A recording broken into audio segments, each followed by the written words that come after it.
തിരിച്ചിട്ടാ ഇപ്പൊ മമ്മൂക്കിന്റെ കൂടെ ഒന്നും കാണാറില്ല, ഇപ്പൊ പിഷാരടിയാണ് കൂടുതൽ സമയം ഉണ്ടാവുന്നത്. എന്നുള്ള തിരക്കുകൊണ്ടാണോ അതോ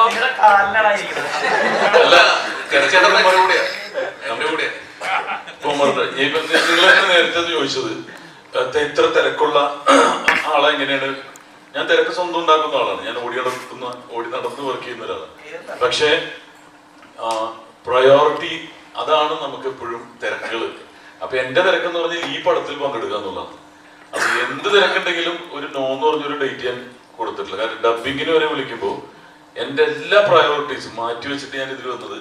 ഒരു 19 സിനിമകളോട് ഞാൻ ചെയ്തിട്ടുണ്ട്. പക്ഷെ ചെയ്ത അന്ന് മുതൽ ഇതൊരു ഹിറ്റ് സിനിമയാണെന്ന് ഞാൻ എന്നും 100% വിശ്വസിക്കുന്നതുകൊണ്ടാണ് ഇതിന്റെ കൂടെ നിന്നത്. അപ്പൊ നാളെ നിങ്ങൾക്ക് തിയേറ്ററിൽ അത് എക്സ്പീരിയൻസ് ചെയ്യാൻ സാധിക്കും. എന്തുകൊണ്ട് ഇതിന്റെ അകത്ത് ഇത്രയും ആർട്ടിസ്റ്റുകൾ ഇത്ര ആത്മാർത്ഥമായിട്ട് നിൽക്കാൻ കാരണം എന്ന് പറഞ്ഞാൽ ആ ഒരു ഹിറ്റ് വൈബ് ഫസ്റ്റ് ദിവസം പോലെ എനിക്ക് ഫീൽ ചെയ്തിരുന്ന ആ ഒരു ബ്ലെസ്സിംഗ് ഉള്ള ഒരു സിനിമയാണ്.